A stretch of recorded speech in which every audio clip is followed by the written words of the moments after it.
Hi, Benji. Hey, how's it going?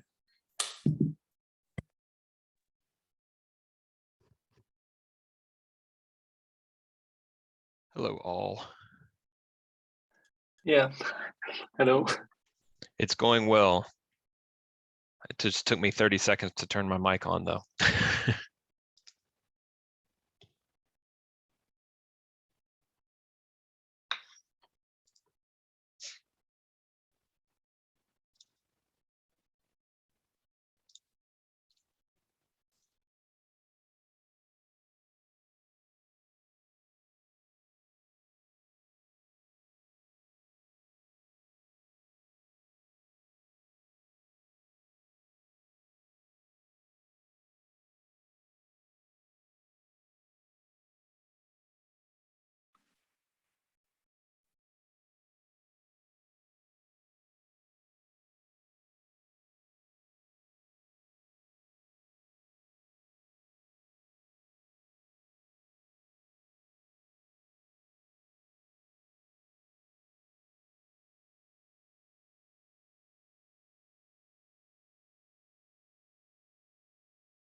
There we go. Hey, folks. Hi. Yo. Hey.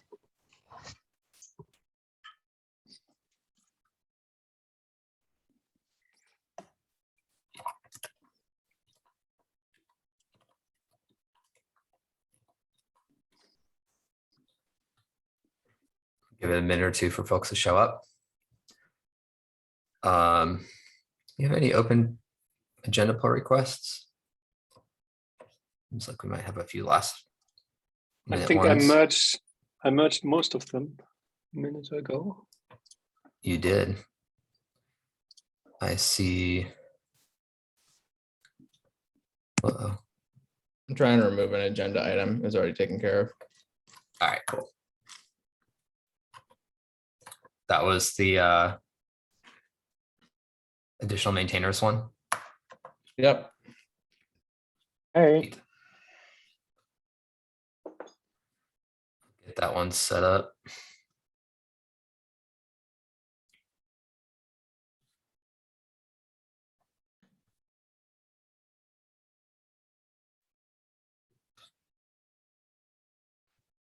I got our note stock attached already. I see people opening it and going ham. Fantastic. Hello. Hey, folks. We're just giving it a minute for everyone to show. And I'm going through our agenda PRs, making sure we got everything merged so we have a complete agenda. Hi.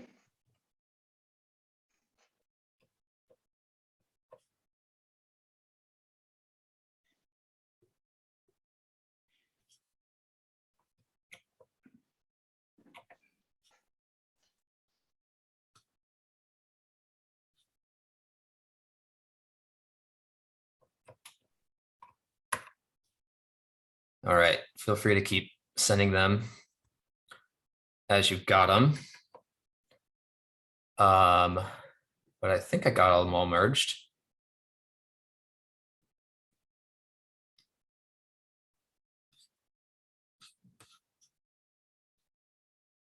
And so our agenda file should be up to date.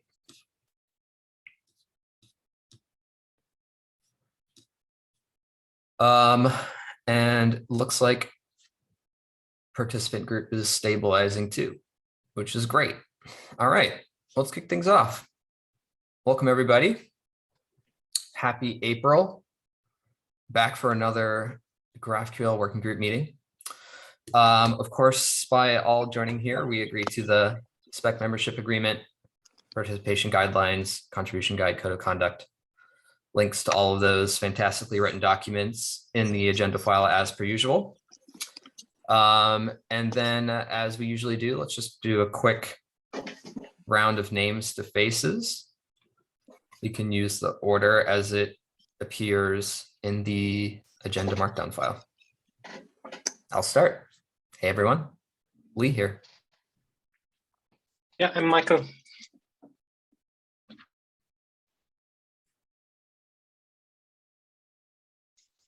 I don't see a drone. Oh, there you are. You were Yeah. muted. Had to check my order real quick. There you go. Hey, I'm Tim. Alex, Jaco. Raphael.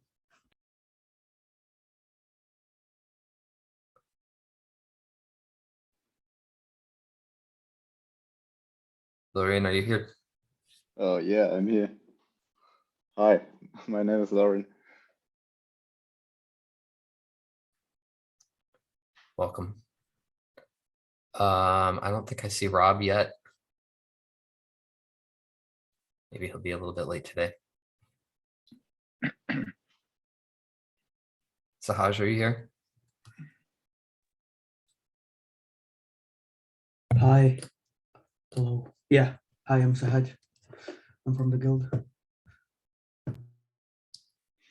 Hello, I'm Roman from Microsoft. Quick news, Microsoft officially joined the foundation. Woohoo! That's great news. Hi, I'm Benji.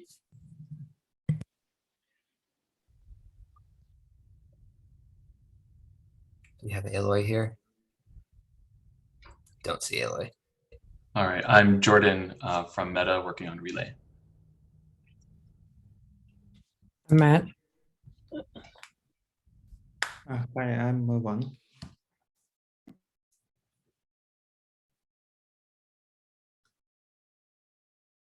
Don't see Marc-Andre here yet. Hi, I'm Robert, also on the Relay team at Meta. I'm Steven, work on GraphQL for Netflix. And I'm Uri from the guild. Hi. Welcome, everybody. Vaughn, good to see you back. All right. Well, thanks everyone for being here. And I see our notes doc is already getting fleshed out and a couple of people have that open.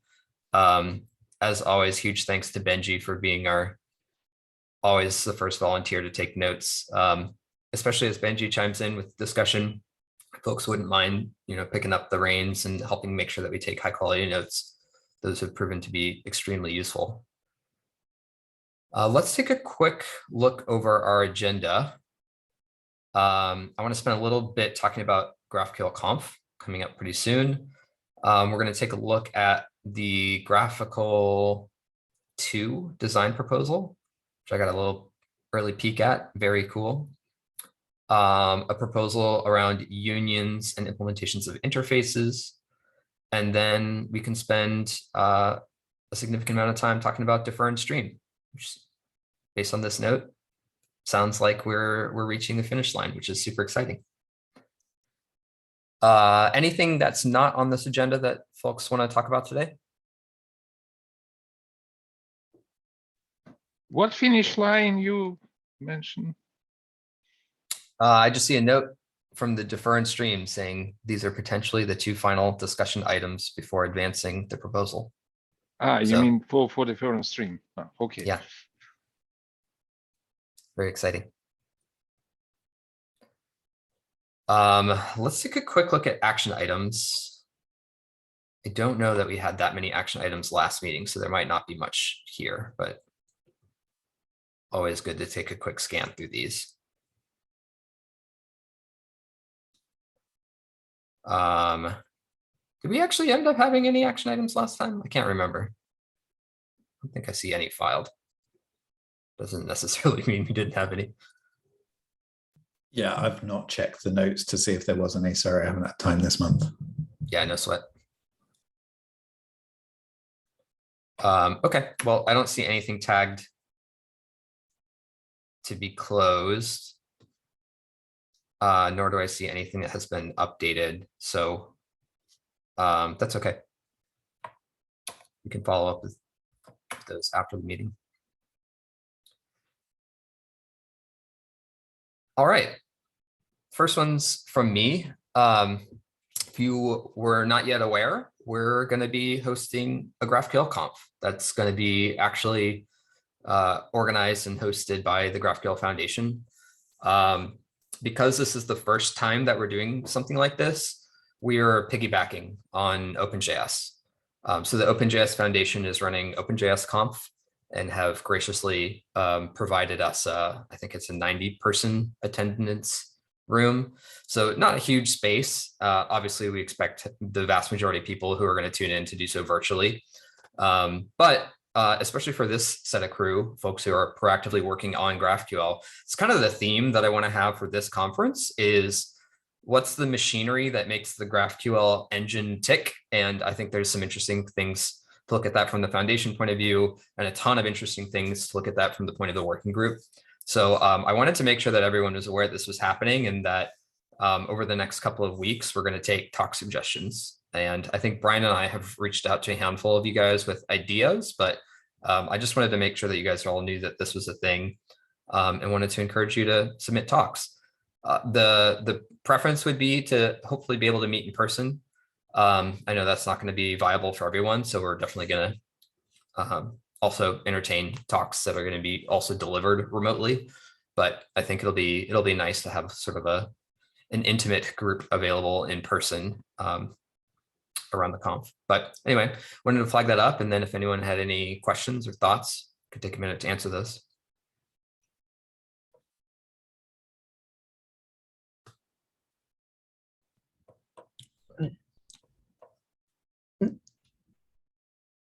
Is there something we should do if we are interested in attending in person? Yes. So because it is a joint conference, you register for one of the other conferences, and then there's a GraphQL dedicated space as part of that conference. I got 2 links in there. There's the actual GraphQL conf is linked, that opens a page which should have a little blurb about how to register, and which should take you through to I think it's called OpenJS World. It's the one that actually has like a registration form. So we essentially have a room at that conference. And I think some meta crew is going to be at that conference anyway. Rachel's going to be there. So piggyback on that. But if you have a talk idea, that's the second link. There's a CFP there. Don't need to create something huge, just a couple sentences about your abstract. And we asked a question about whether or not you're able to travel. That doesn't necessarily have a bearing on whether we want to pull you into the schedule. But good to know who's gonna be able to travel and who won't.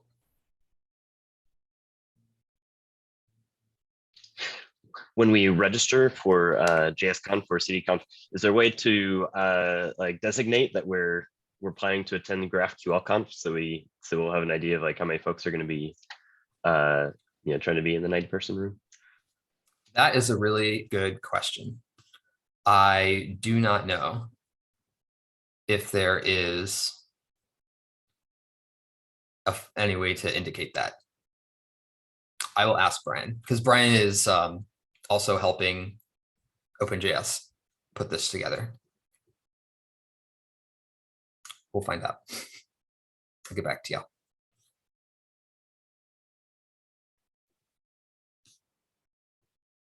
Any other questions, thoughts?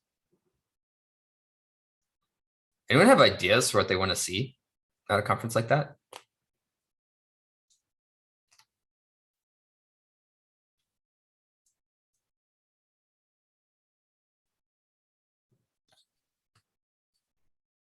Well, a little bit of concern, especially from server-side folks who build servers. The conference is primarily about GS, right? So to present something there, I would expect that I would like to have like C# or Java folks, but looks like the primary crowd would be JS, and that's probably, No, it's GraphQL.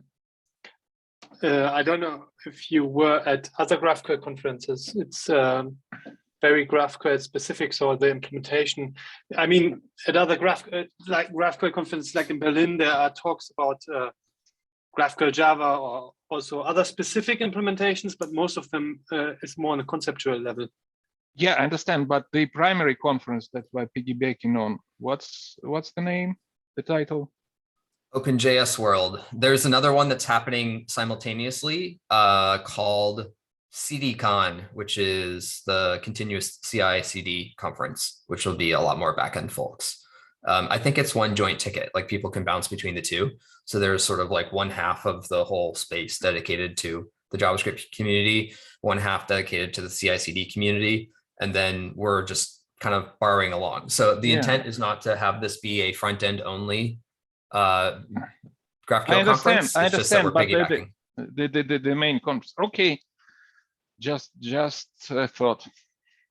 Yeah, but to be clear, open invite for anyone who wants to talk about server side. I think the GraphQL audience, the folks who would want to pay attention, will very much care about that kind of thing.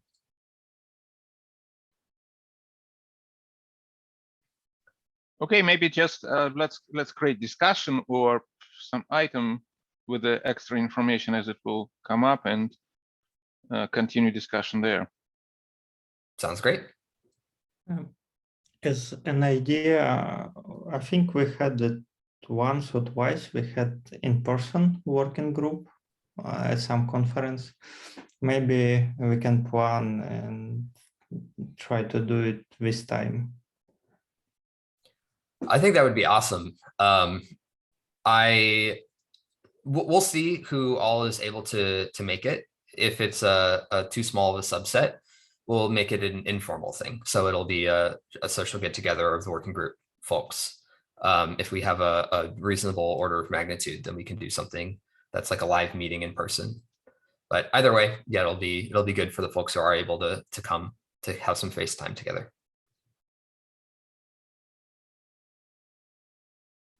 All right, that's all for me on that one.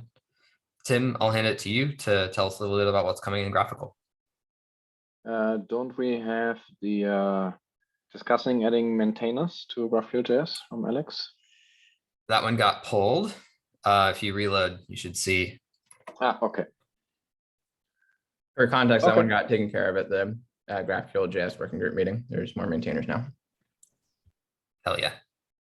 Okay, good. Yeah, so I will watch the time. Lee encouraged me to bring this to the general working group because the new graphical design is for sure a major change. And it's nice to have many GraphQL experts actually have a look at it before we are committing to it and implement it. So I suggest that I just give you a brief overview, 5 to 10 minutes, and then you looking forward to your feedback. Okay, just sharing the screen here. Okay. I will just assume that not everyone saw the proposal yet, so I will just give a brief overview and then would love some feedback. First of all, on a conceptual level, we thought that it would be nice to just like, first of all, talk about how can things be extendable. We have a lot of issues in the graphical repo where people ask for certain extensions. They want to replace certain parts, do their own docs view, whatever. So the idea is for sure that certain panels will be replaceable, and you're able to provide your own plugins. For example, I can provide my own editor, or I can have a plugin on the left side. So this is the rough schematic view of this. And the idea is really that when you open GraphQL, you will only see what you need to see. So this would rather be a view that you see most of the time, with the left side being kind of turned in. You don't need to have that all the time if you just want to write a query. But step by step, depending on your needs, you can then enable that just by clicking here on the docs icon. You can enable them and then view them. A quite bold approach that we have here, we had the simple observation that in the operation builder that a OneGraph built a while ago, you have a tree structure, right? It's the kind of your GraphQL graph, and then also in the docs you kind of have a tree structure. And instead of visualizing them as separate things, we thought it would be interesting to explore merging them. And so that is our proposal, actually, that the docs and the operation builder are one thing. They're serving one purpose. So that means one thing is I can open specific queries here. I can also see specific types. I will show that in a bit, how you can navigate through that. But I can also add things to my query. So an example is here. Now I can like open things up and kind of traverse the graph here and add what I need. When we're dealing with arguments, the idea is that all required arguments, we would show them anyway, because they're required. You need to add them anyway. And then you can show more arguments, the ones that are optional. If you want to see a specific type, if you, for example, click on Starship here, then we will open like an overlay that shows all the details for that type. If I in Starship now say I want to see a person, for example, I click on it again and I get into this nested menu here. I can go back or close the whole thing. And that's also the idea of the search. So if I want to search for a specific type, the idea of the search is that you can both search for types, specific fields, but also in the description texts of fields. If I'm, for example, selecting a type here, then I will just go into the concrete type view here. And I can, again, go out of that and go back to this main tree view in which I can create operations by just pressing the X button. Yeah, so that's like how the search is integrated. This is a draft for a history feature, not necessarily something we need to implement first, but just to illustrate that this is extensible, and you could have, instead of the docs, you could have the history here and just select different queries that you want to rerun. A simple settings screen. I mean, this is just illustrating that you can have settings here. The idea is to have them actually, in the bottom left, we have them now. And a theme could be one of them, but we could for sure add more settings here. In the editor, this is the design of the tooltips. We still need to figure out with Monaco if all of this is even possible. It should be possible, because if you actually look into how the tooltips look like in Monaco, they are basically the same. And just for some context, the idea is to move this to Monaco because it's more advanced and implementation. And the actual like React implementation here will then need way less code than what we had with the code mirror based implementation. Basic support if you hover, that you see like a tooltip as well for errors. Also basic tooltips, nothing really groundbreaking. When you want to include graphical in docs or in a block, then we have this very minimal design here, just so you can embed it and you don't need all the other features. Dark mode, of course, has to be part of it. Highly requested feature. Exactly, could just be toggled based on the system. A few more things that I want to show before opening it up. We want to enable it to drag here on the side. In this case, you see that you can see more descriptions here. It's still something we will need to try out if we will show the descriptions kind of cut off like this, or we do like a line break for the long descriptions. Still something to figure out. Got a bunch of different reactions on that. And then I wanted to show one more thing. I'm just wondering, here it is actually. So if you look into how VS Code works, and you also have these icons on the left, then you will see that if you click on them, it's not changing the whole screen. It's usually just changing what's happening in the sidebar. And the goal is really here to keep that behavior consistent. So if you click on an icon here on the left, that it's either always doing something in the sidebar or always doing something with the whole screen. And to separate these out, the idea is to have a drop-down here where you can say GraphQL editor. However, not sure where we have it, but you could also have something like an AST explorer. So the whole screen would probably be different. So that's just an idea to like separate these things out. One last thing I will show. So for variables, if you don't have a variable or you don't use variables in your query, then the idea would be to even hide the variable input. Again, showing only the minimal UI necessary so people are not overwhelmed. As soon as I use a variable, this query is not valid, to be fair. It would show up and you can edit them. We had some more fancy ideas for variable inputs with like different inputs, but I think some folks will want to just copy paste JSON here. So we just kept it simple there.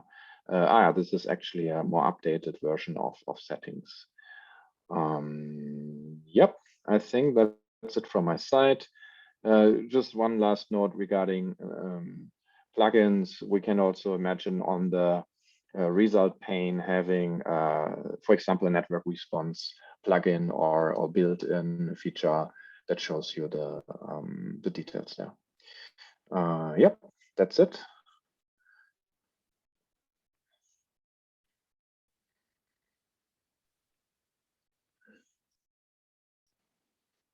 Okay, so what do you think? I have one comment suggestion regarding hiding variables and HTTP headers. If you do, please make them easily discoverable. Yes. Because this is not obvious that you have to type variable and then they will magically appear. Just leave something there. Next is the documentation on fields with arguments. So you initially show just the beginning right here, and then somewhere you show the slide when you expand it into some overlay, but quite limited space for this. By the spec, this is markdown, essentially, right? Descriptions are markdowns. So I don't see the space to show, kind of fancy markdown. Yeah, so the idea was that, yeah, please. I mean, So you have the since- overlay. You have the overlay menu that he showed. Like if you click on a type, then you get the full screen type exploration, which kind of is nice. You have a quick overview of the types, then you can drill into a type, and there you could make more space. I mean, it doesn't have to be this densely. I understand. And by the way, regarding extended version, just like YouTube does, it shows the beginning of the title, but when you hover over, it shows the hint with a full text. That's quick without clicking anything, but you quickly see the full text. Yeah, I think that would also make sense here. Yeah. And in this drill down view, I think we can also experiment with actually showing the full description in one view. Yeah. Yeah. Also, as we're talking about it, one detail here, yeah, for the small ones, also here for the enums, that could just be inline here. As this is kind of a type, it's like an isolated, or in this view at least, it's not clear from where am I coming to this type. So if we would have the checkboxes here, it wouldn't be clear how is this now added to the query. So that's why we for now said we would not show the checkboxes to add it to the query if it's in a drill down view. Might be confusing to people, we'll need to try that out.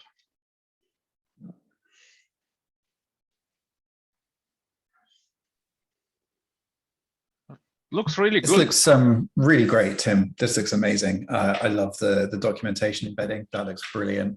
And just generally the cleanliness, really nice. And also the focus on the editor input, where it's definitely got more visual priority.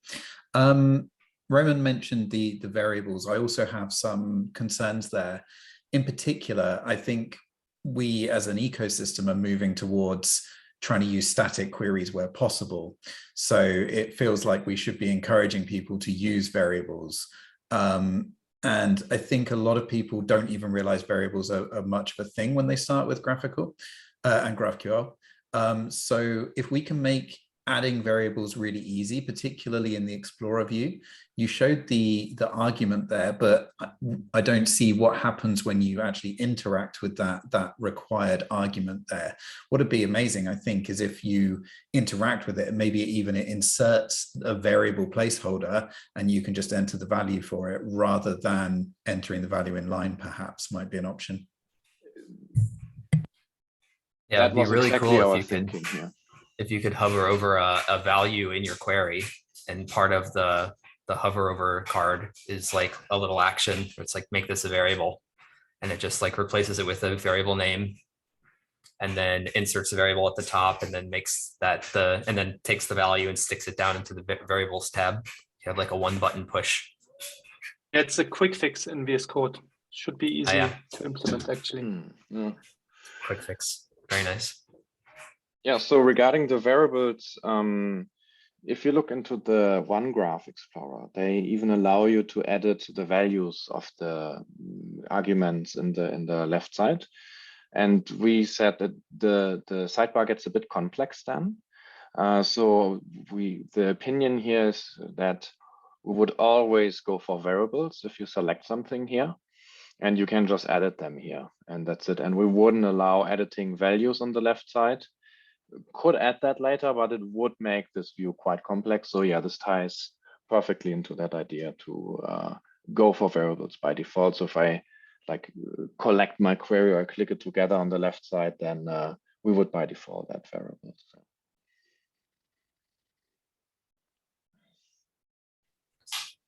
I'm curious to see what that nested view of the documentation. It's like kind of documentation, but also kind of a almost like an AST Explorer, but like at a high level, what that looks like for sophisticated queries. This is obviously a straightforward example with a simplified schema, but if you have a big complicated schema and a pretty modestly sized query, like when you have more than 4 or 5 levels of indentation in the the leaves of your query, does that get into horizontal scrolling? That might feel weird, or does it just kind of like push a ton of white space onto the side? So I don't have a great suggestion there, but that might be one where we have to be a little more Also careful with the ambition. Also fragments, like what does it look like if you have fragments and inline fragments? Because at the moment, like this tree is very easy because without fragment, it aligns very well. But as soon as you have fragments in there, it could, how do you deal with that? That is a good question. First of all, I don't even know, to be fair, we haven't thought about it. I don't know how fragments are solved in the One Graph Explorer. We would need to explore that because I would assume they had that solved, but it's a good point. We should, like, even if it's not perfectly represented on the left and you have to write the fragments yourself, at least the state shouldn't be completely inconsistent, right? You almost could have, given your Explorer is like a one-to-one match with the tree, you almost could have each top level thing be be hinted with an executable definition. So instead of just being query, it would be like query from get films. Then if you have a fragment, you would have, again, at the top level, user from fragment to user. Something like that. Interesting. One thing that is hard to get at the design stage, and I'm absolutely sure, knowing the people working on this, that this has been thought through somewhat, or at least it's in people's mind, is complex schemas, complex queries, making sure that like you're not blocking tasks on a peripheral, so docs in this case being a peripheral plugin being available. So this is something that we at Meta frequently have a problem where like loading graphical sometimes can take like a minute or two to load the docs because our schema is absurd. And if I could not even like copy paste in code and hit run with it, that like it's really hard to test that in the initial stages, but just making sure that the different plugins and components don't block each other, it would add a lot more value than existing graphical. Yeah, I think one thing is that in the beginning, when you open it, we wouldn't show the docs at least. But of course, when you open them and everything is blocked for 3 minutes, it would be bad. I'm just thinking that maybe virtualization could be an option here, especially as, at least in this design, the row heights are deterministic. You can use a virtualization framework like the React scroll, whatever. That could be an option. Actually, for really big schemas, that's a really good point. Yeah. You also could by default hide, like use a ... or something just to hide everything, because like the stuff between title and release date, there might be 500 fields between them that mostly don't necessarily care about seeing, but you care about the things that are directly queried most. Like those are the most important. Yeah. Yeah, please. Yeah. There was actually a button, I don't know where it is, but we had like a toggle that said only show what is in the query. Or only show active, something like that. Yeah. Oh, that sounds awesome. Because then you're basically writing your query, and then on the sidebar, the docs are showing up for what you're writing, kind of, or like on demand, lazy, right? I don't know where our toggle is. We had it next to the search, but that was the idea. Yeah, that could be one option to deal with these huge schemas. But again, you will also need to be able to look into those types, right? You cannot just toggle everything away. I mean, I think another thing that's really cool about this, or like this design that is great in my mind, is like if somebody doesn't like the Docs Explorer as is, they should be able to create a new one, drop it in, and like prove out, yes, this is actually better by writing code to make something that's actually better without necessarily having to worry about the entire ecosystem. And like that's not possible with graphical today. So that is very exciting that we could actually, you know, get competition for tools that solve similar jobs. Yeah. Just to understand, at Meta, do you even use the like off-the-shelf graphical, or how much is it customized? I think we end up yes, and I think we use it and it's forked, and we like sometimes pull it in. I can talk to that. We do use it. We do have a fork of it, and I think we're also exploring like a special version that is more specific to our use case. But I'll connect up the folks working on that with this effort to make sure that they're seeing what you are working on and can learn from it. Be great. Yeah. It'd be great too if you can upstream some of those, because while meta schema is massive, there's a growing set of people who have quite large schemas and they'd be facing similar problems. Yeah. Can you talk a little bit more about the editor mode switch?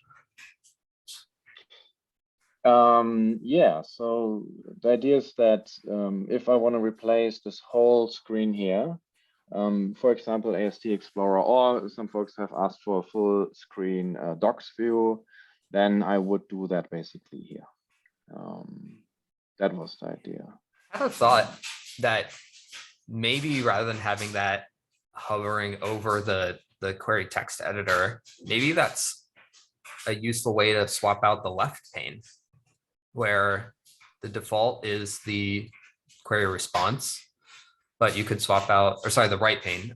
You could swap out the query response with an AST Explorer or a side-by-side documentation view, because at any point you still want the bit of query text that you're operating over, but sometimes you want to see the response that you get. Sometimes you want to see side-by-side the AST that you're working with. Like it might be frustrating to flip back and forth between AST mode and query mode and AST mode and query mode.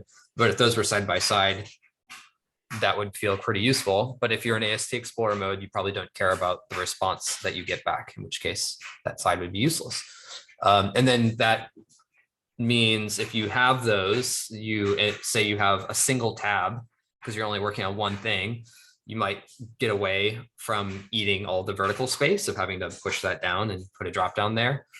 If the only major reason you have it is the side. So then you can kind of reclaim the vertical space, but just only claim it in the upper rightmost corner where you have the graphical logo now. Interesting. That's an interesting one. To be honest, if the main motivation was really that we would have a full screen use case, if we don't really have that use case, and if we say that for the AST Explorer, the query editor is anyway the same, and you would only replace the response parts, then it's fine. I just want to make sure that we're flexible enough if people want to have like a full screen docs view, for example. I mean, we can also say that's not a design goal. It's also fine. I think it might be reasonable to say it's not a design goal.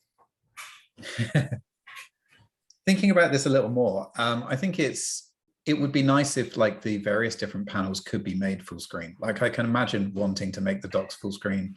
I can imagine wanting to make the response body full screen, or even, potentially the variables pane. So maybe the full screenness is a separate concern that could apply to any of the panels.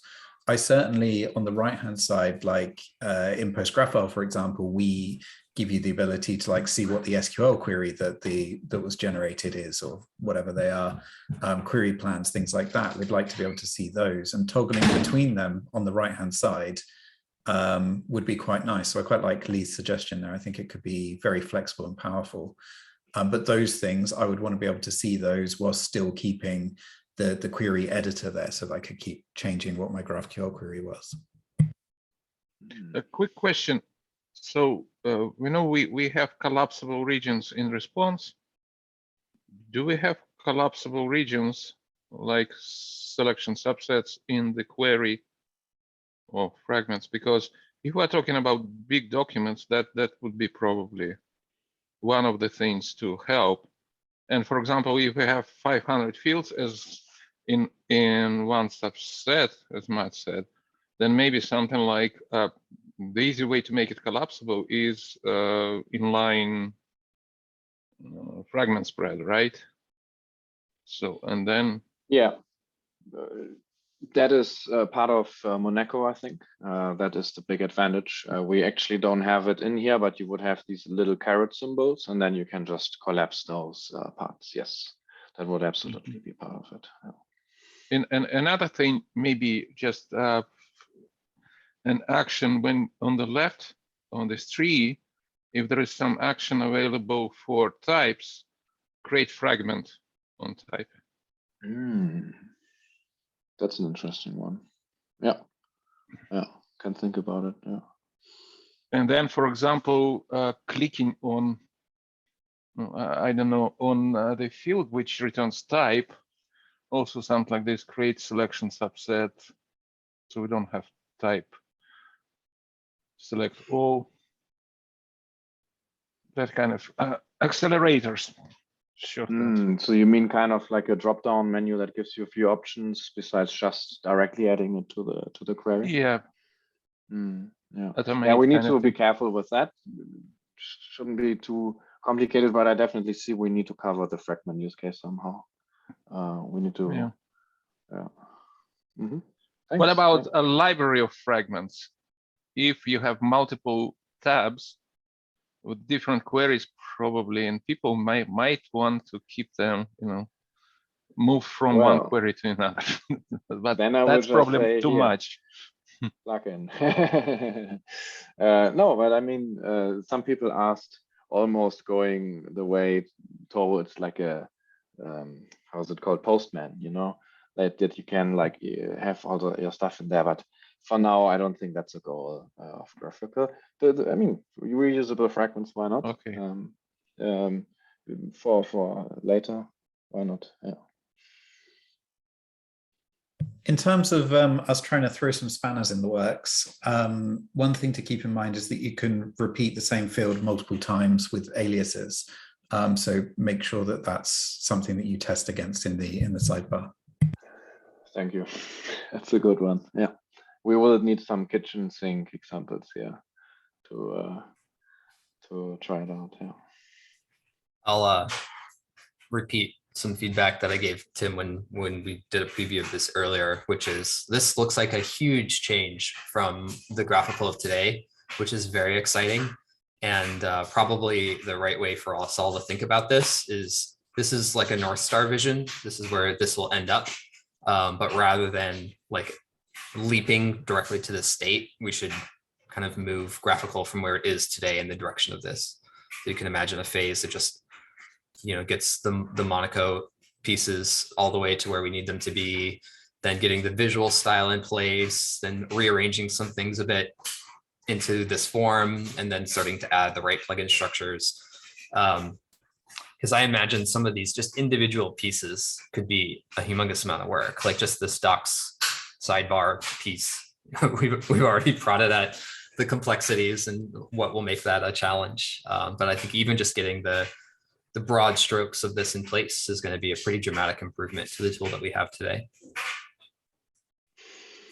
Agreed. And I think a good way to see that is, as you said, first doing the technical foundation, moving to Monaco and so on, and then the visual part. Yeah, that will be separate. But for sure, this will be a rabbit hole to implement. This will be probably 2-3 weeks full time of a talented person, if that's even enough. Yeah.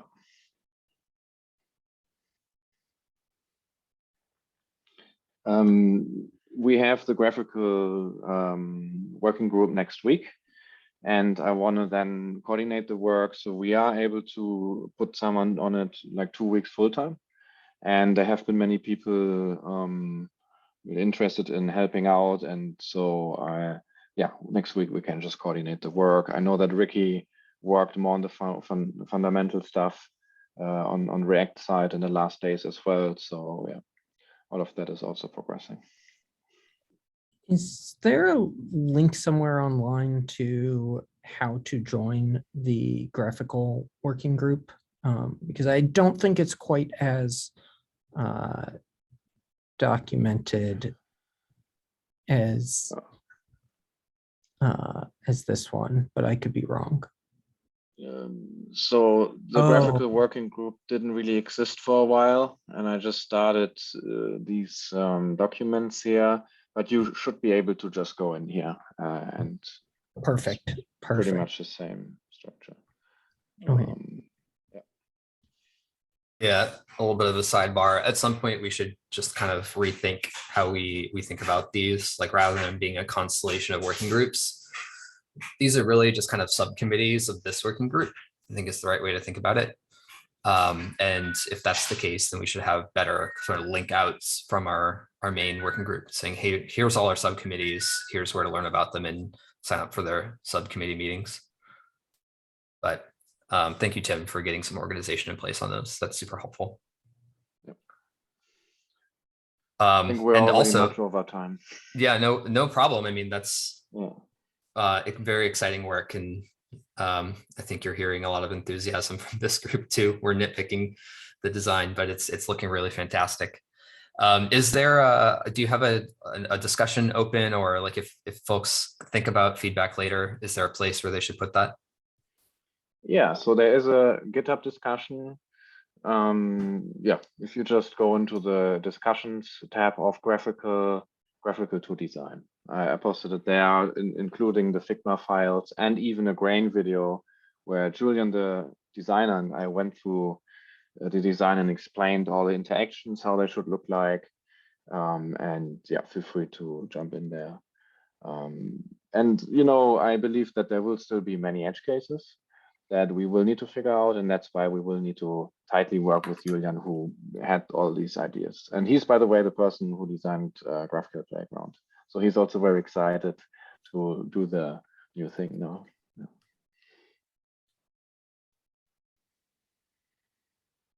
Perfect. All right, let's hand things over to Yakov. Great. Is this mic working? Yes. Okay, fantastic.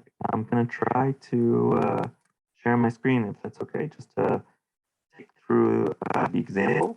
Let's see if I can get that done. Okay. All right, so this is from the pull request on the spec. And basically, this topic is allowing unions to declare that they implement interfaces. So unions, we have, for example, unions in here, possibly implementing an interface. So unions can only consist of object types in the current spec, and they don't necessarily have to share any fields in common, but they could share fields in common. And when they do, theoretically, it's possible for them to say that they do and declare that they implement, as in this example, these interfaces. And so one of the things, one of the things that this will, or pretty much the only thing that this would help unlock, I think, or the main motivating case that I saw when I was just browsing through some of the GraphQL spec issues, is the case right below this. Let's say we have a type that wants to implement an interface, like a house pet edge, for example, that wants to implement an edge. If the node type is a union type, as it is, if we look up, these are the relay types from what I've been told. I don't actually use relay, but this was the main motivating example that I saw that Mike posted when he was extending interfaces to implement interfaces. So here the node, the type within the edge interface is itself an interface. And so in order to, scrolling back down, in order for a house pet edge to implement edge, its node field has to implement that node interface. And if the node field wants to be a union, or we want it to be a union, the only way, or one way at least, to allow that is for the union to declare that it implements that interface, as it does in this example. Now here we also have we're using a hierarchy. So we're showing that it implements two interfaces, just like interfaces can implement interfaces. A house or object types, I should say, can implement multiple interfaces. So to could a union, and that's just the example that we're showing here. So that's the basic motivating case, and that's the basic spec change. That's the basic proposal in a nutshell. And I have a PR on the reference implementation for review, and that's about it from my end for my initial thoughts, and open it up to discussion. Yeah, I'm very intrigued by this. I have to say, it gives a bit more flexibility to unions. Also, you could solve that with interface implementations, but this is without having the need to have these combined interface implementations, I think. And it gives more flexibility in combining types and still being able to access these first fields. I mean, for the use case that you have there, it's actually not in the reader spec that you have to have these interfaces. You could, you actually wouldn't have them in the current server guide. Right, that's what I saw. But I saw that motivating Mike and maybe others is that you could implement them as interfaces, yeah. And then potentially it sets the stage for like fun, even like additional functionality. Like even like generic types as like preprocessors to like sort of generate automatically all these house pet edges and this edge and that edge that all implement the common interface, and the client would be, so there's a bunch of possible future directions maybe this could take in. In terms of using an interface here, I thought about that. Like, do we really need house pet to be a union? We could instead say that it is it's an interface that implements an interface.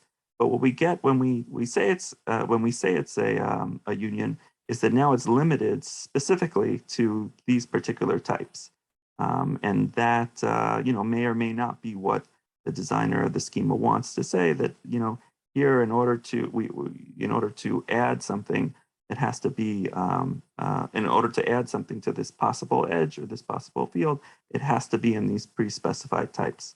So to be honest, I came across this as just, when I was looking at some of the potential, requests on the GraphQL spec website. It's not something that I would am using at all, but I thought it was like a nice small,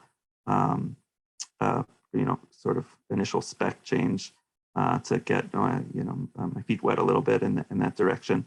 So it's not necessarily a must, but I think it adds some functionality. And I guess the real question is whether there's be a downside to adding it, or the question I have. Yeah. So there is I'd say there's a surface area here where, for instance, we could allow empty interfaces, which probably covers the same use cases, but it's also kind of weird to allow abstract types to implement abstract types, but not I guess a flip side of this proposal is that now unions are allowed to implement interfaces, but interfaces are not allowed to be part of unions. So there's not symmetry. That's true. I was thinking about tackling that next, but that seems a little bit more tricky, to be honest. Yeah, I guess the downside I see is not having that symmetry, and like could be a source of confusion. I don't know that it would be, but also we may never, even if we can have unions implementing interfaces, we may never get to the point where we want unions. You're losing me about this symmetry. Like, we have types implementing interfaces, but interfaces do not implement types. There is asymmetry, and I don't see a trouble. So what kind of symmetry you are targeting here? Well, they're both abstract types, right? Both a union and an interface are an abstract type. There's not like... Yeah. And I guess guess this is a terminology thing that makes it a little confusing, right? Because really what we're talking about here is a constraint on the union. As you say, this union may only contain members which implement pet and node, rather than saying this union directly implements pet and node, because unions don't have fields. They can't implement an interface, but their members can. Exactly, it's like a generic constraint, actually, because implements is, I think, the wrong word. It's more like the union has now a generic constraints that its members in the set have to implement pet and node. And from this, we can derive then in the query that it's safely to use these fields. Yeah, I think that's right. The use case is interesting and definitely somewhat motivating. I think, Jakob, I agree with your framing that this is more of a nice to have rather than a need to have. Like you could probably design yourself out of this pickle if you needed to, but it would be annoying. And like we've certainly encountered similar cases before where we say we value simplicity over the annoyingness. And I could see us having that outcome here because it is a little confusing. I guess my biggest question that might unlock the ability to move forward is what's the precedent? Like, can we find other languages with similar shape type systems that have a similar kind of constraint? And if we can't, then for a similarly shaped like diamond dependency problem, how do those languages solve it?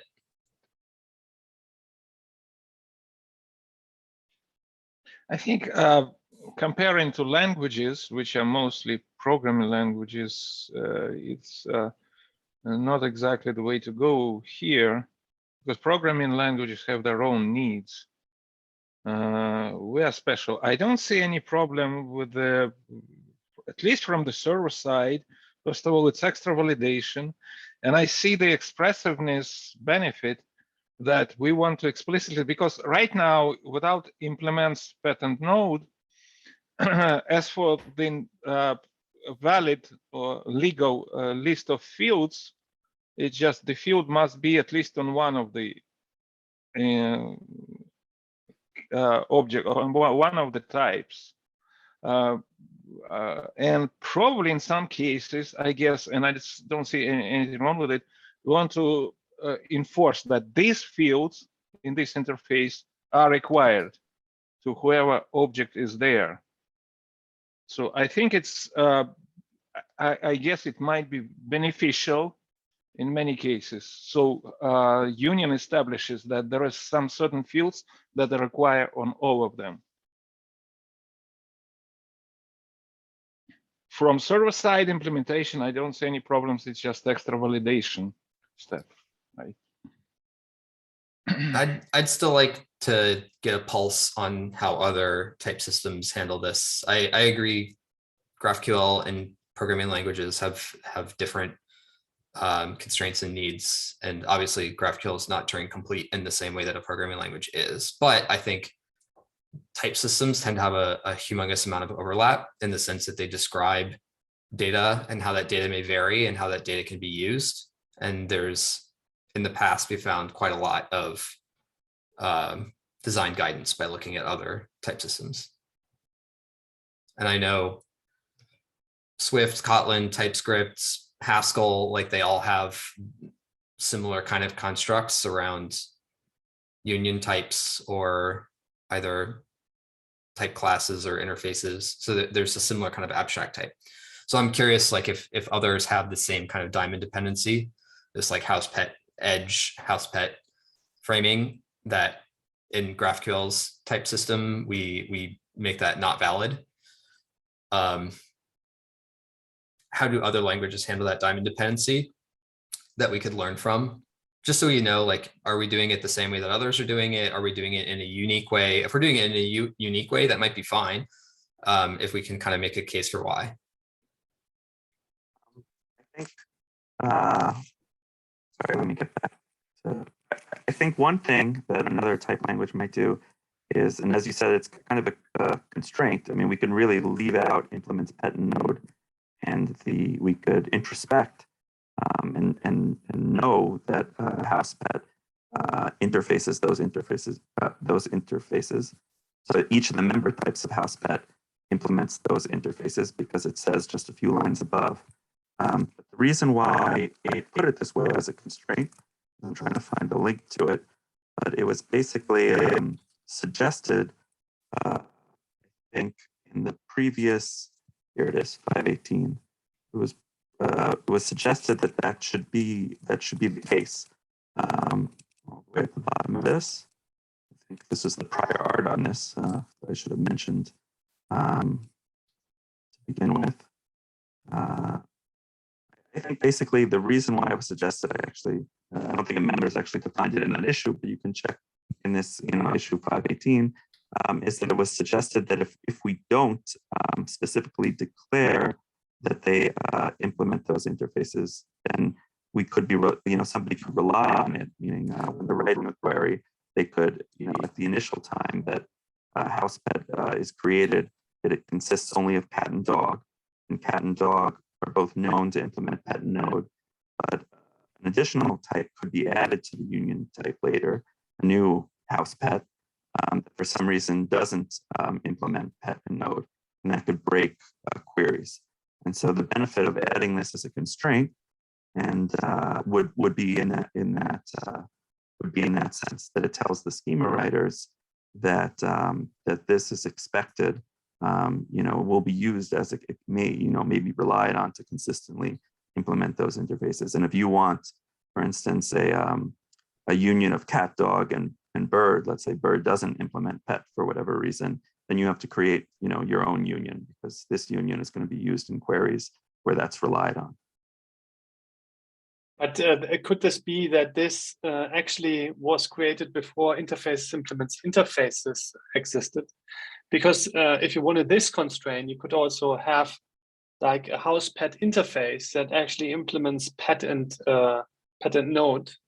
And then if you now, if cat and dog implement that now, every new type that comes along and then implements also house pet would have to abide by that rules.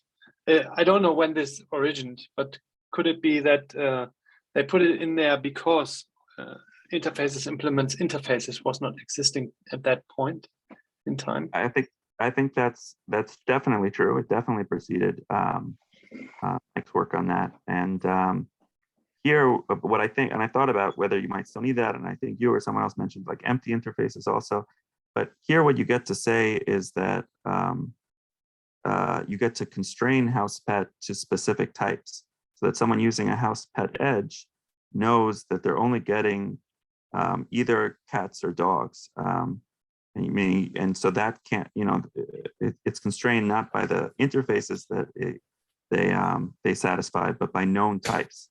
I think that might still be a benefit of unions, although you could have a differently designed schema where you're not using a union, and you might be able to get something similar. I think this would be sort of expand the ability of unions to be used as these edges for people who are using unions because they want to constrain to a limited set of types. Because we don't do the introspection, this explicit constraint would still be useful. Yeah, that makes a ton of sense. It does seem like one of those things. It's like a corner, like the vast majority of people will never encounter this case, but those who do may be frustrated. And for that reason, it could be worth doing. I do think it falls into that gray area of that trade-off between desiring simplicity versus desiring power. I think there's the question with the, yes, we could do this implicitly, is the key thing there is that it makes schema changes much more fragile.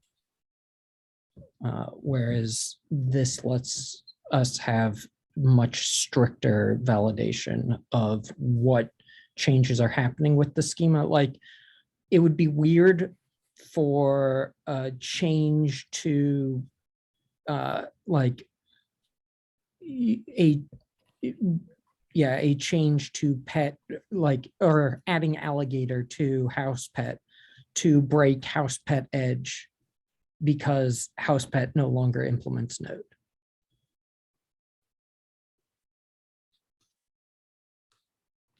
Yep. Yeah, what I also, or the value I see, especially for this, is that if you would implement an interface that implements interfaces here, you have this combination at all times at the types, whereas this is kind of, this union could be just exposed through one field. So this constraint is just valid on this one field. It doesn't affect a lot of other types. So I feel this would give a lot of flexibility. But yeah, I just Googled, and there's no clear precedent for that in other type systems, but there's more research to be done to get more into that. Yeah, that's kind of why I asked about it, because I've not heard of this kind of constraint on a union before. It doesn't necessarily mean it's not out there, but I'd be super curious if we can figure out. Surely this type system problem exists, right? Where you have these various constraints and they must solve them in some way. And I agree with all the general sentiment here that that actually, like, explicitly defining the constraint is more useful than implicitly trying to discover it, and that's also going to be more stable as schema changes happen over time. So yeah, I'm super curious to see if there's anything we can learn from the rest of the type system ecosystem out there. Quick question. So which languages implement things like union? F#, TypeScript, a whole lot of them. Haskell, Swift, Kotlin, Haskell, and soon C#. C# also introduces them in the next version, probably. So it's on the high priority list from the language design team. Swift doesn't really have unions, but I think Objective-C does. Oh, really? I thought it was the other way around. She's dead, right? But I also I think so. It reminded me of something, and I had this generic constraints. Usually, you would have generic constraints on the fields where you say, okay, this returns house pet, where or you would have a T constraint there, where you said my generic constraint implements these kinds of things. That is what you find in most languages. But here it's a bit moved on to the union.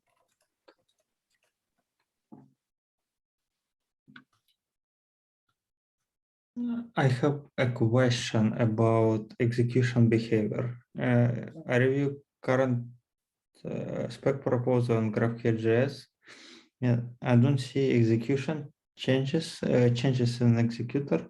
So as I understand, in client queries, if you want to use, for example, ID, you still need to do inline fragment or a fragment. Versus if you do house pet as interface, implementing interface, you automatically have, you don't need to do inline fragment. You can access fields directly. So in current version, it's like from developer experience of a client, it's better to do interface, like intermediate interface. I don't have strong opinion on this proposal, but if something like that gets merged, I think execution behavior should also be changed to asking for fields directly without inline fragments if it's explicit restriction on a type. Why do I need inline fragment as a client?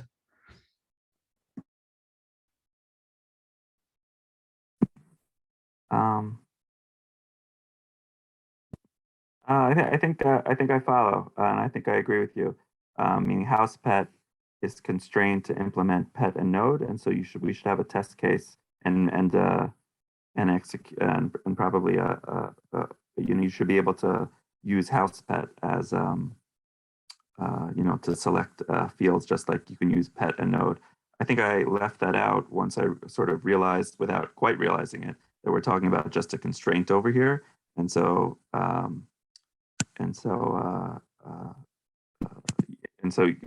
what we want to unlock is really just the use of that house pet in that query. But yeah, I think I can add that. What that would basically mean is that house pet as a union declaring pet and node, implementing pet and node becomes an empty interface that is also at the same time that it's also a union, if I'm not mistaken. Probably not empty, but interface with like fields from pet node. Correct. No additional fields, but the same. Because in current version, you cannot ask any fields on union at all without inline fragments or without fragments, without typecasting in a sense. Yeah, actually, I mean, it might be worth it to get other, because that does confuse maybe the differences between unions and interfaces even more. So I'm not sure. While that may be beneficial, I mean, that problem or that like annoyance is a problem with unions in general. So I'm not sure we would want to make that change, but I think we would. I'd like to hear, happy to hear others.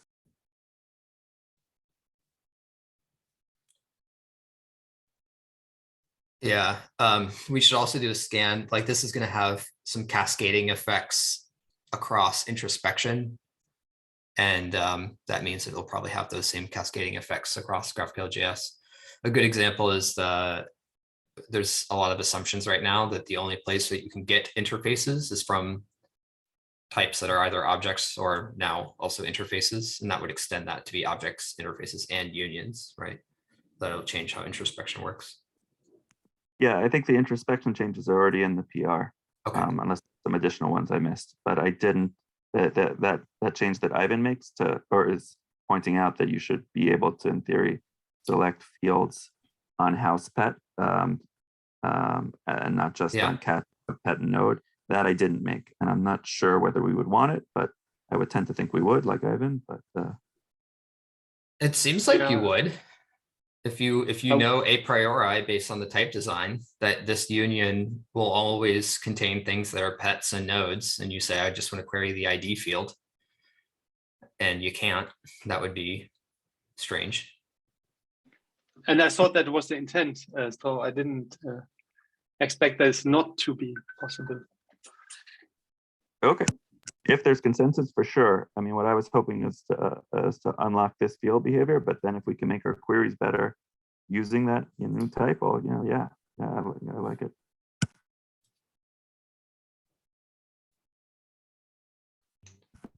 How about I work on that in the meantime, and I guess we'll ponder it over the next, unless there are additional comments, I guess. I see a couple of hands. Stephen, do you have a comment? Yeah, one thought on precedents and languages.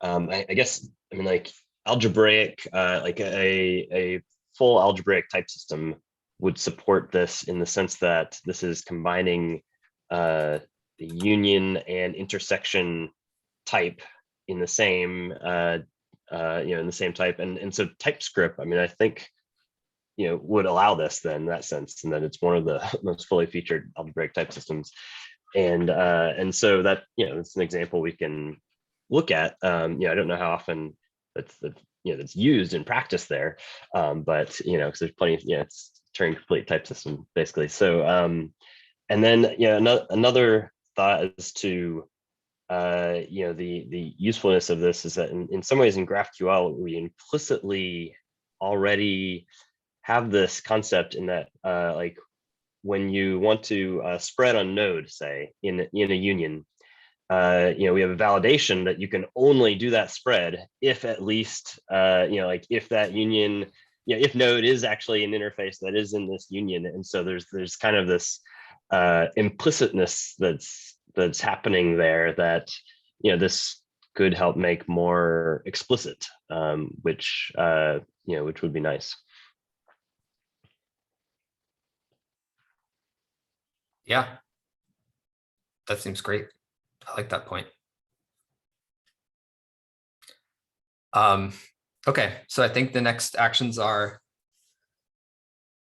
better understand the impact on execution, seeing if it changes the way in which local fragment constraints work, such that you could directly query fields without having to spread on the individual types. Doing a little bit of research to see how other languages or other type systems specifically handle this kind of problems, that look for any kind of precedent that we might be able to learn from. And then just one last kind of thought is, based on kind of the initial confusion around the idea of a union implementing something, which I think is, it was easier for me to understand this once I realized that this was a constraint rather than a union implementing something, since unions don't have fields in the same way that interfaces and objects do. Maybe there's just a different keyword that describes this. I don't know if it's like contains, or I don't know. I don't have a great suggestion for you, but that might be another thing that's worth exploring while you're at this phase. What about constrained by? Perhaps. Oh, guys, why? We have interfaces with interfaces, we have implements. Why? I don't think too much confusion is brought here, even if there is some, but I think it's not worth introducing new keyword. I mean, Just there wanted is to flag it. Yeah, we can definitely generic gather feedback. I mean, nothing's moving fast about this and see people's sentiments, but I agree that that's the main confusion. In fact, that was the main confusion when implementing it as well. At first, well, whatever. Yeah. Should we take that as strawman, or? I'm going to put it at RC1 for now. We can always push it back, but given that people seem generally enthused about the problem being solved here, I think it's okay to let it float at that point, unless anybody disagrees.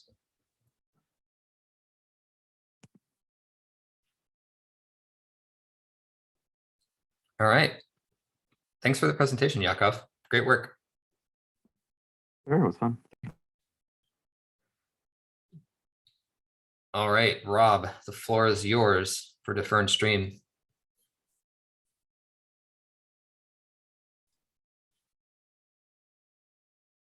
I'm gonna start by sharing my screen.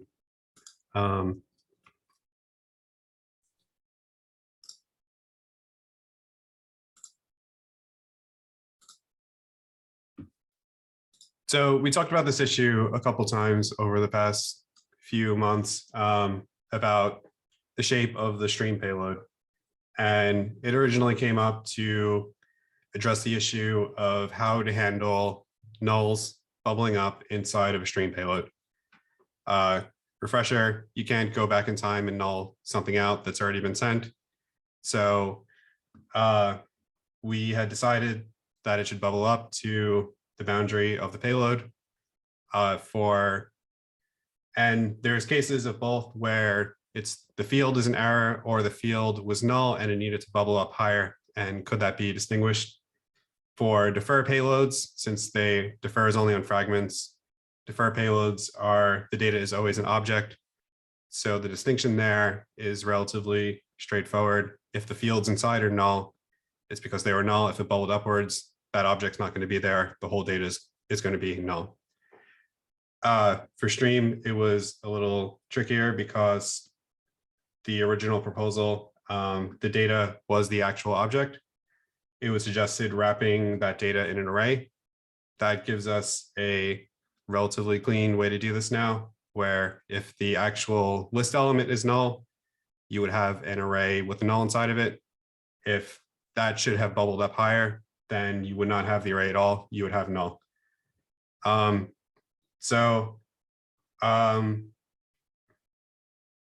guess the first thing this was also, we talked about as an advantage for handling batching in the future.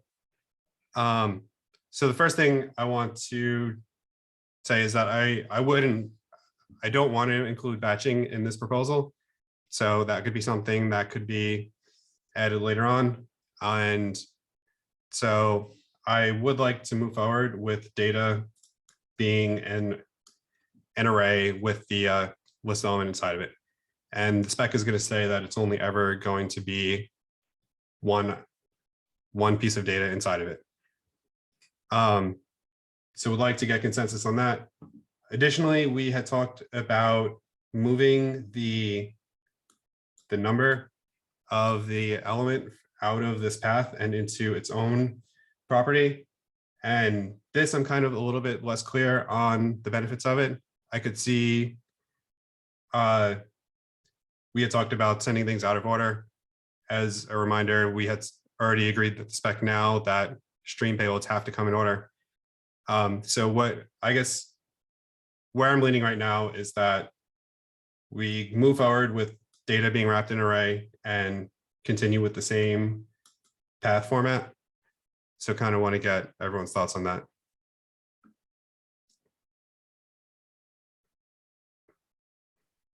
If I remember, the thought on having at index be pulled out is that it differentiated from the full value and the index within it, because you can't index into the individual array elements with the GraphQL query.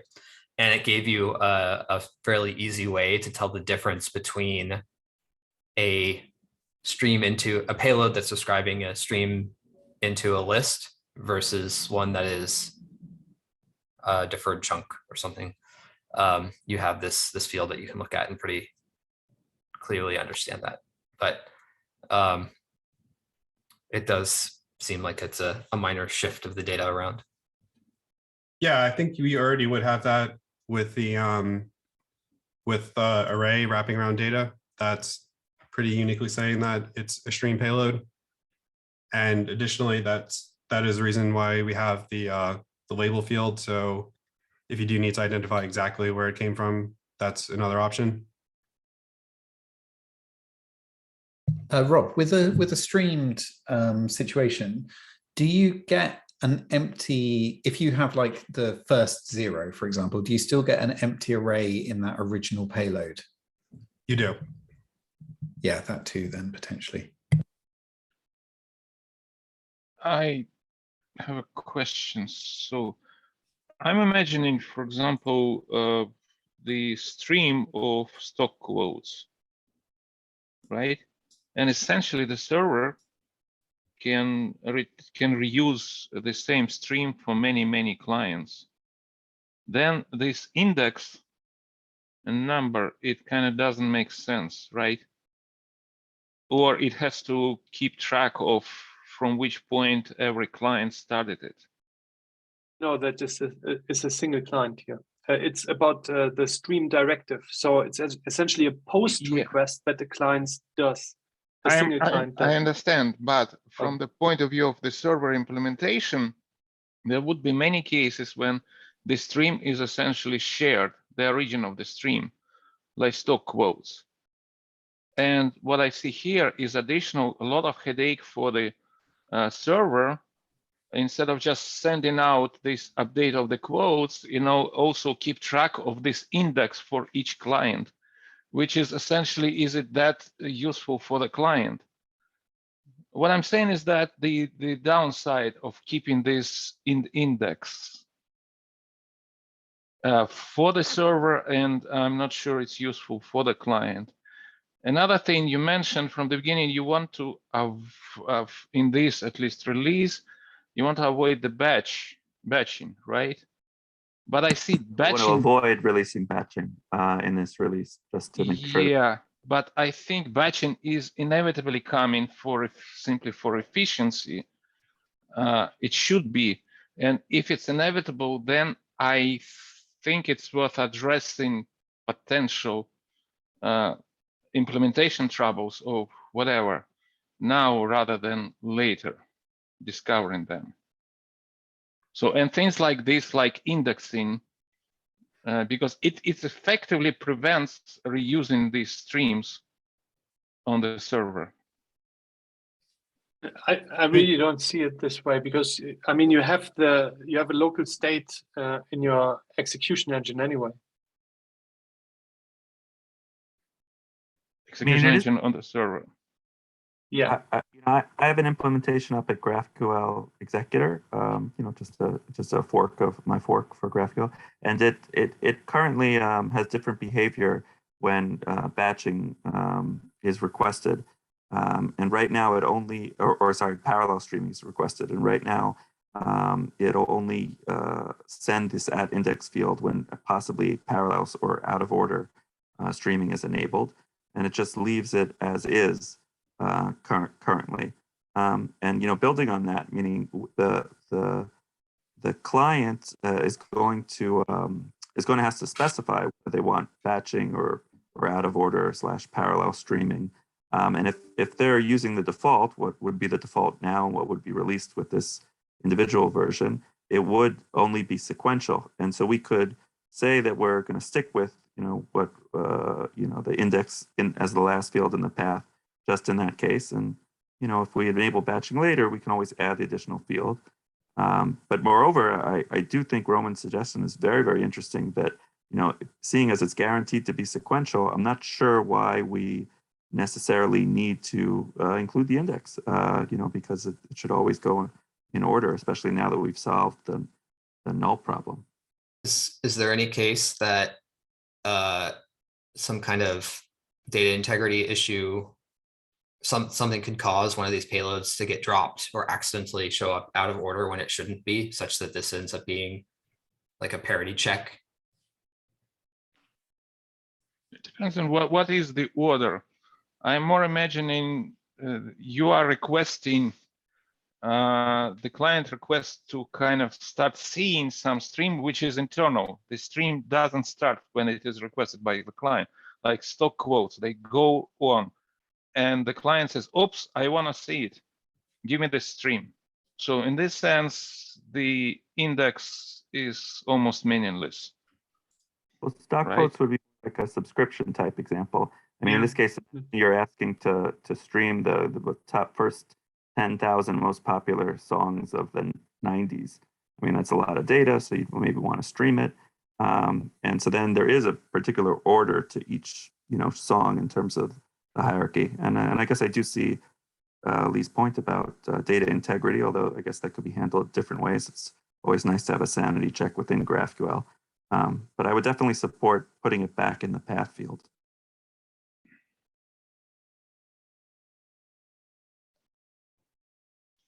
I think there's something nice about, like, especially if we're talking about whether we want to include it at all, that implies that the typical implementation may look at this, sniff to see if there's a number at the end of the path, pop that number off the path, and then use the path to find the piece of data that they're about to concat the data into.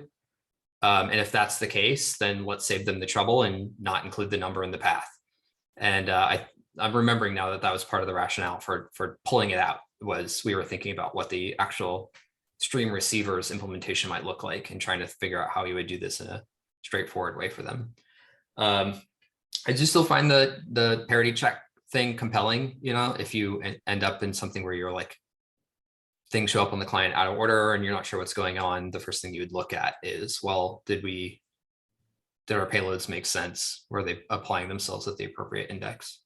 And especially if we think at some point in the future, we might want to allow out of order payloads, then having this from the beginning would be useful. But this is always just the last indexer we would pop, essentially.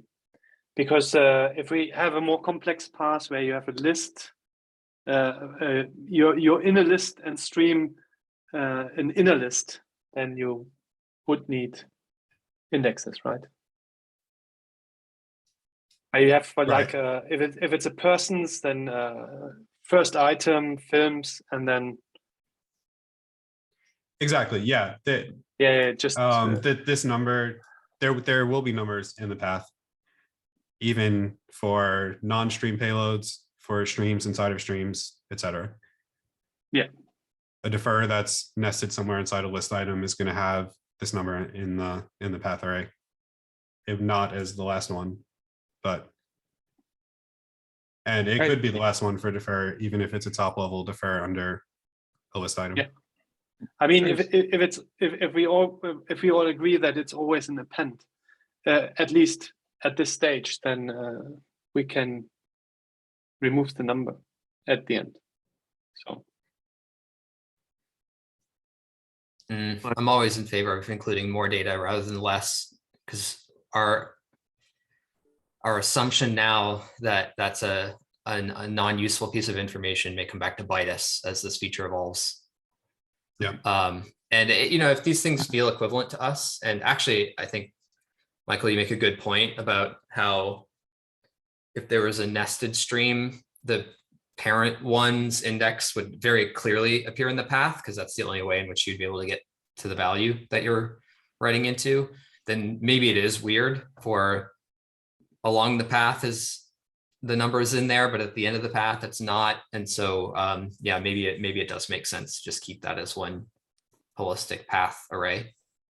And then the mental model is really what you're doing is an insert these items at this index, which today is always equivalent to a concat, but that's like not actually future proof.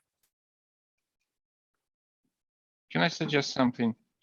So we, as far as I understand, we send array in slices right here, certain array from the server to. So this array of items is sometimes it is a set, and neither client nor server care about the order. Most of the time they do. So let's say we send order items, and items come order details, let's say, or members of the group, they come in a certain order. So when the application cares about the order, usually the index is part of the object. And we don't have to worry about this. So when object like person arrives, it has the index inside. So I think usually the server and client or application designers, they don't leave it to the protocol. They don't rely on the protocol, but because they do need this kind of thing everywhere.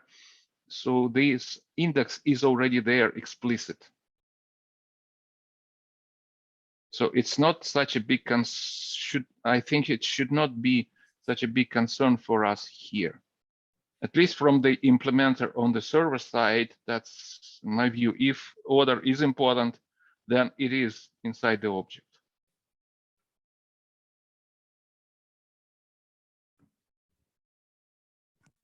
Roman, it sounds like you're agreeing then that we could use the number as the last item in the path when order is important. I think we should not even use it. Because we are kind of getting into the application area. We promise to deliver, that's it. And we say it might come because the out of order comes actually from the application itself implementation. The server, for some reason, retrieving from different places or it messes up the order. So if server messes up the order, then the server is responsible for maintaining it. I mean, Lisa's point was in terms of sanity checking, drop fields, etc. It wouldn't be that the order was wrong, but that maybe something theoretically, I guess, could be sent twice for some wrong reason, or maybe out of order due to timing issues. I have two separate but related concerns. One is, given the constraints that we've already set up, there's a bug or some other kind of reliability issue. And not having this information means an inability to differentiate between that error condition and a safe condition. Whereas having the piece of information there does give you that ability, even if most people won't use it. Some savvy engineer is going to go build that. And then the other one is today's constraint says that these must appear in the order. And therefore a insert into at index and a concat are equivalent operations. But that's not saying that for forever into the future, that will always be the case. Like we could come back to this at some point and say, hey, we have a use case that wants to deliver streamed payloads out of order, which is an opt-in operation. And now, oh shit, we have to change the payload details in order to have enough information to do that. But right now, it seems like we actually have all the information relevant to do that. And if we're literally what we're talking about is whether or not we include one extra number in the payload, it seems like a low cost way to provide that extra information.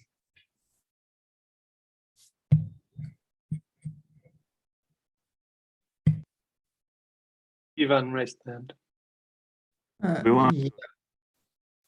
I missed like discussion on last working group, so maybe I'm not in context, but my concern, especially like not about at index, but data, for example, in general, is idea that we have like very different payload for initial response and subsequent responses with the same name. Actually, like I think if we're addressing like really advanced use cases, we should not try to squeeze with advanced use cases like patching, for example, into a payload format that was initially designed for simple response, GraphQL response. In the chat, I sent like example of why we cannot create another top level field and have it as array to have like to do batching like one layer up. In this case, like we don't even need to do slices. We can just batch as part of format. And another thing, I think another thing people like asked previously is how to understand that particular stream is finished versus like the whole asynchronous part of a query is finished. So right now we have has next, but has next is global. So I cannot distinguish between the all stream and defer for a query finish versus stream films stream with particular one in this example finished. So why not create like maybe I'm missing some because I wasn't part of initial discussion, but can we explore like different shape of response instead of like squeezing everything into response with like data, and especially like since data in initial response is object, now it's like array, which is kind of weird for me if we're using the same names. Are you suggesting? Sorry, go ahead. We've talked about this before in terms of looking at whether the has next field exists. If the has next field exists, oh, I guess that's not true because the initial payload has that too. Okay, I see what you're saying. Go ahead, Rob. Are you suggesting that if we were to send one payload, it would be an object wrapped in that incremental property? Yeah, and incremental property is like, well, I'm not good at naming things. Like, for example, I always ask Benji to come up with better names. So incremental just suggestion. And another thing, one thing I don't like about current proposal, and it's included in a lot of discussion, is that server can ignore stream and defer. I don't like that part so much because it's kind of weird. You send like some directive and server ignore it. And discussion was, it was done for optimization reason. What if server knows that it can return stuff like immediately? If we do top level field, we can say like server is required to split query, but he can return it as the same response. So you return the data without stream and defer fields, but if you can return them at the same time, you add this incremental or some other name in the same response. I'm like just suggestion,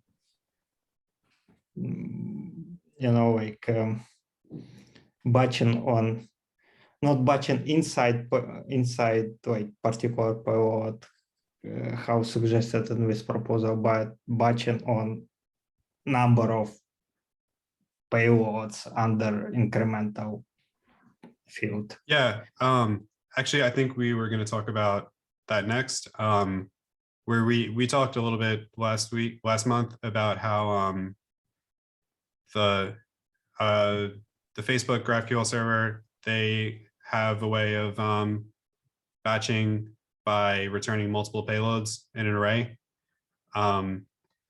So Lee's suggestion of wrapping all incremental payloads in an array, even if we're not doing batching, I think what we're going to talk about next was like, is that something that we should do now, just so when we do support batching, it's there and it's not changing? But I guess that would also be a way to distinguish initial payloads and subsequent payloads if everything that is subsequent has to be wrapped in an array. So just to be clear for what we do at Meta, we don't wrap in an array. We just return to like if we're batching and two items return, we return two JSON objects back to back in the same like HTTP response. So it's basically the parser needs to just like break up at JSON object chain. Like There's a subtle difference in client-side behavior though, right? Because a client could parse this first JSON object, trigger a UI render, immediately start parsing the second one, trigger a UI render. And if it's wants to try to batch those renders, then it has to have, like, I know on web, React has some frame-based timeout, but like not all environments have that. So you can end up creating CPU thrash. You can imagine like the edge case where someone batches down 10 payloads all at once, and then all of a sudden their UI just like grinds to a halt as it does like 10x the UI work. Whereas if you wrap it in an array, it's like, hey, the parser should intake all of these payloads before it considers the transaction complete and does some UI work.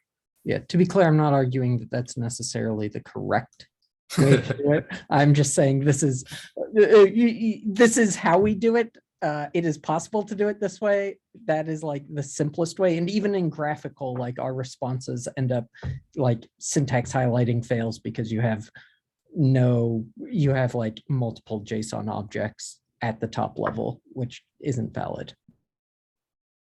Yeah, also from efficiency standpoint, you're sending more data down essentially because you always have these ceremony types and like data, multiple data fields and stuff. Can I be so bold as to say that we're sort of hitting on the next point of discussion? I would definitely want to incorporate everyone's comments that are definitely on point for that. But do you think we're done with our discussion about path, possibly? And I think the consensus seemed to be around, leaving off the add index field and putting it in path. And then we'll get to, I want to just show everybody some alternatives as Sounds good. Okay. So I'm going to move forward with wrapping data in an array and leaving the index on path. And then I'll hand it off to Yakov.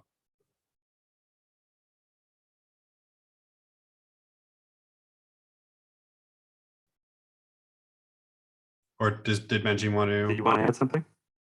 Want to add something, Benji? Well, not just personal preference. I don't feel that the index really lives at the end of the path. In particular, if you've got the embedded responses, then they're not going to share that same number necessarily, because there could be more than one of them. Obviously, right now we're talking about having one thing in that array, but if there's 2 or 3, and the first one is 8, there's going to be things, children that have the 9 and the 10 referenced, which, you know, later payloads, which feels a bit wrong. But also, like, I don't think that the number's required at all. I hear what Lee says about it, but I still don't particularly feel that that's required. Like, you know, the protocols we use, like TCP and whatnot, handle stuff. You should be able to check the payloads as you receive them. If you've got some kind of transport layer going on there, it feels like adding a property just to check for that kind of thing is not trusting the previous layers. I want to make sure we have time for the last piece of this. I agree. There's more to discuss for that one. I think the way to think of this is whether to wrap data in an array. I think you got consensus. What to do with path. It sounds like we're actually not super crisp on all the problems to navigate for that particular decision, and that should be a separate breakout discussion. All right, I'll start up another discussion for that. Cool. Thank you. Oh, I didn't mean to cut discussion short. I just thought that we had reached consensus. I mean, I feel like we, I don't know. Almost. Carry on. Well, sorry. Okay, I'm going to try to share my screen again. Probably. Go.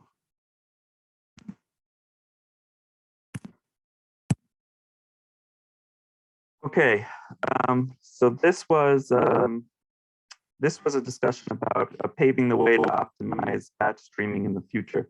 Right now, the implementation that we're using to when a stream is requested, it might be requested when the backend is supplying a very long list statically, or it could be requested, or in probably even in a better case, when the backend is using some sort of streaming protocol, such as an async iterator to supply values, and the values can be streamed to the server and then can be streamed to the client after they're completed. So the suggestion here is to in the GraphQL JS implementation is to use an async iterator from the underlying service, not of values, but of iterables. It's kind of an implementation specific decision, but the basic idea, and there's a link over here, I'm sure there's a lot of discussion. The basic idea is that when we use async iterators in JavaScript, we have to go back to the event loop on every item. But if we instead use async iterables of slices of the eventual list, then we can preserve some of the batched execution. And the similar idea is that, and for a similar reason, eventually we're going to return an async generator that generates payloads that can be sent by the GraphQL server to the client. And if multiple payloads happen to be available at the same time, we should probably make those available to the the server at the same time, so that they can be sent at the same time. And so the main motivation, in terms of timing, is in terms of timing. This would be a breaking change, both in the GraphQL JS implementation and for clients, meaning for the 2 points respectively that I mentioned. Meaning right now, resolvers return lists. They return, they're allowed to return all kinds of iterables. And with these incremental changes, they're allowed to return async iterables also. What I'm suggesting is that specifically they should be allowed to return iterables or async iterables of iterables, meaning of selections. And so if we try to introduce this change later, anybody who's written a resolver that returns an async iterable of items is going to be kind of annoyed. The second issue is a little bit less of a problem, because just only servers would have to update their code to, if we would prefer, change the async generator that GraphQL that execute returns to, similarly return an async iterable of arrays of payloads, then that would be a breaking change, but only for servers. So what about spec change? I put this down as a question because basically getting into async iterables didn't seem like it was specified so much to begin with in terms of the first question. I think definitely in terms of the second question, we would need a spec change, and I've put some languages into the agenda for spec changes, or for both of these. Basically, to make it a little bit clearer, maybe I should have started with this. What I'm suggesting is that the return type, this is for the second issue, the return type of execute would be an async generator of not of an async execution result, but of an array of async execution results. And it's similarly the format that that a resolver would return, meaning would be an async iterator of an array of values. I'm going to skip over this section in terms of subscribe. Basically, there are different options that I chose in the implementation I used to unify it with execute. And we can talk about that later. That's kind of a detail. Here's just to give you a sense of how this would look. And I think it dovetails nicely with what Ivan was mentioning before, and that's why I sort of jumped to it. Although it just uses arrays instead of keyed objects to describe the fields. Here we have like a pretty normal result. It would be wrapped in an array because all the results are available at the same time. And here, sorry, this is with defer. Without defer, you would just get a single payload. But with defer, if everything is available at the same time, you would get all three different results at the same time wrapped in one array. What about if you have a slow field in the initial payload? And then basically here you have the difference right here. Your first, the generator would give the first item right away. And then when the slow field would come afterwards. So and that's the basic idea. Let me show you an example for stream.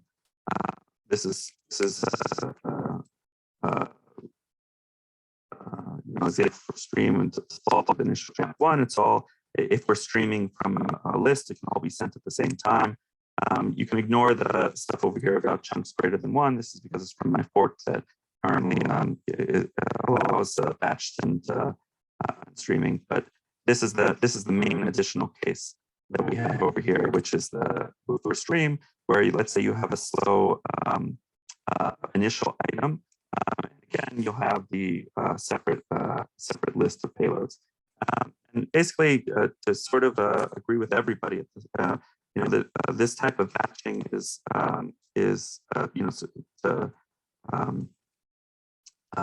agree with Michael's point about how this type of batching creates extra field data that's sent to the client, whether in stream, if we batch within the data object, within the data array, in larger chunks, as I've implemented in some of these other examples, we end up being able to consolidate some of the data. That's true.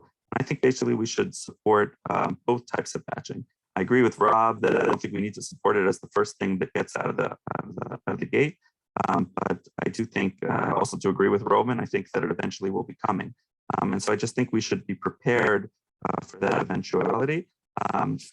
In the larger scheme of things, whether we put the at index, here in this example, whether we put that in the path or separate from the path, that's kind of a detail that I hope we can get consensus on very quickly, because as I snuck into the agenda, I think these are like basically the last two working items that we have left to getting this to the next stage. I think this is a good idea. I don't think necessarily it needs to be in arrays versus structured objects. So I basically agree with Ivan as well. Just to point ahead to how a chunked response might look. A chunk response would look like this. If you have this is when streaming in parallel. So we can see here in this first example, everything that's ready is sent in the first payload. These the initial list, as well as items number 2 and 3, and they are at indices 1 and 2. And here we can't just stick it at the end of the path, so we have to use something. I would suggest that if we're going to use an @index field, we should probably, and we're keeping the current format, meaning we're not radically altering, like Ivan said, we should probably make it parallel to data, how it has to be an array. We should probably make it also have to be an array of a single item with the index, just to prepare the way for what we have implemented here. And then the slow item would be index 0, which would become later. And that's basically these are the examples of I'm sorry, I didn't put in here the example of the resolvers, but the resolvers basically, you'd have to design, it would be suggested to design your resolvers to only, for simplicity, to only give payloads that are arrays, even if the array is of length 1. And that's about it. I know we're right at time, so I think most of our feedback might have to come on your discussion thread, but just a quick reaction here is I think this makes a ton of sense. The type that you described, having an async iterator of an iterable of some value, that's a direct match with the pattern that I've seen elsewhere. I think maybe I'll need to just read more. There's a lot of content, but I think preserving both the ability to have multiple payloads in the data array for one specific streamed list, while also allowing a batch of payloads that may have come from separate streamed pieces simultaneously. That makes a lot of sense to me, but I'll give you more nuanced feedback in the discussion thread. Thanks. Anyone else with maybe Ivan, if you were looking at this and comparing with what you have suggested, any thoughts? Yeah, I'm like, I will be super short, but basically did bunch of experiment. So like your proposal is to support 2 types of batching, one top level batching and one data batching. I would say like, and main argument for data batching is that it saves us from specifying fields. In my experiments, actually, like Github and other compression format very efficient. And since we have fixed order of fields, like even if we duplicate like a path and some other fields and like data, name of fields, like during compression, difference in payload is non-existing. So if you run solves all problems. Yeah, so I wouldn't say it's an issue if we duplicate, especially since we're duplicating not like inside every object in nested response, but we're duplicating fields only on stream level or defer level. It's like manually created points by client. So I expect like people use only couple of defer or like I say basically overhead, complexity overhead is not justified by trying to create our own, to compress payload. So like complexity wise, we add another way of batching, 2 types of batching, but we're winning only small win in payload and non-existent win after compression. It's my feedback. I think that's totally fine. That's totally acceptable. I think for this, there's a lot of content in here. This is the issue that's on my fork, but if we just go back one or two, I put a lot of examples here. What I'm suggesting over here right now is only to do the batching that I think is more in line with what you're saying. And we can think about adding batching within the payloads if it's, you know, in terms of what Michael was saying about saving fields, if someone doesn't use compression, et cetera, et cetera. But the key thing here is to is whether you agree with the other type of batching that's more in line with what you're suggesting, but just using arrays, meaning batching entire payloads. That's the key. Yeah. I think there's a lot of feedback to provide here. We'll give it to you in the discussion thread, but thank you for walking through this in detail. That was incredibly helpful. All right, folks, we're a couple minutes over. I'll let everybody head out to their next things. Much appreciated for all the active discussion. Hope everyone has a nice next couple of weeks. See y'all in a bit. Bye.